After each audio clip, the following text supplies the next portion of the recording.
I married my kind wife because I owed her family $10,000. I confessed this to her, but she just hugged me and said I was her life. Now, we're both crying after I told her I love her for the first time without forcing myself to say it. So, growing up, I was the usual jerk. My dad left me when I was around 6. My mom was abusive, and I was living in a dump with her. Life sucked like that. The best part was going to school. No, it was not the teachers. They also sucked. It was my friends who respected me and accepted me for who I am. I enjoyed socializing with them. They made my day. However, they were bullies. Now, I didn't do the bullying. I knew it happened, but I was fine as long as I didn't do it or was the victim. In comes this shy, scared, and nervous-looking girl in middle school. My girlfriends began to group up and bully her for almost a couple of weeks. I didn't care, and I wasn't going to take part or be the victim. I just wanted to finish school at the time. The bullying continued for the girl. She would cry, hide, and try to stay away from school as long as she could. When my friends locked her into a locker once, I stopped them. She used that opportunity to get to know me. When my friends skipped school, she would come and talk to me or sit near me at lunch. She would share her lunch with me since I had nothing. She helped me with my homework, which I had no idea about. And she began to pay for me, which I liked. In return, I stopped my friends from getting to her. I owed her that. As years went by, she invited me to dinner with her parents.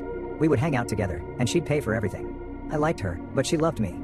As time went by, I got my driver's license at 17. The problem was that a car would cost a lot of money, and insurance for a young person like myself was expensive. So I asked her parents for the money, saying I would pay them back. I knew they would say no. They should have said no because everything would be so different if they had.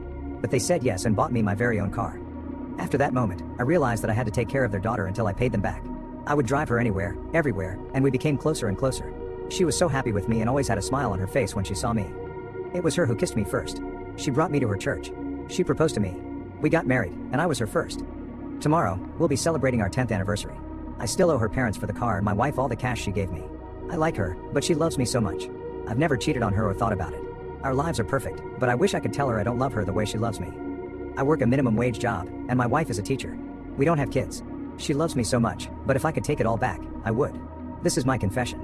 Update 1. Today, I took my wife out to lunch for our anniversary. When I saw her cute face, I immediately felt different. This was due to the fact that my thread blew up with lots of advice yesterday night. It was the first time that I actually told her I loved her without forcing myself to say it. At first, I muttered it under my breath, and my wife asked what I had said.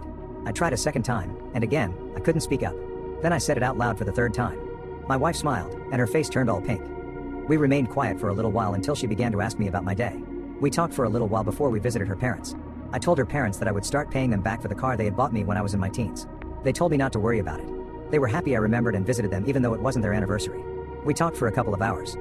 When my wife and I returned home, I opened my laptop and asked her to look at my thread. We sat down together, and she read it. She began to cry while reading it and hugged me so tight. The last time I saw her cry was on our wedding night, and according to her, it was tears of joy. I told her that I realized I was treating her unfairly and wanted to be more loving toward her. I told her I loved her and that she was my life. She told me that I was her life, that I saved her from ending herself, and that without me, she wouldn't be happy. At this point, I was crying. My wife is currently sleeping. For the people who told me to pay back my debts and leave her, I have realized that I will stick by my wife like I had promised her 10 years ago. She is my life, and I don't want to have anyone by my side than her.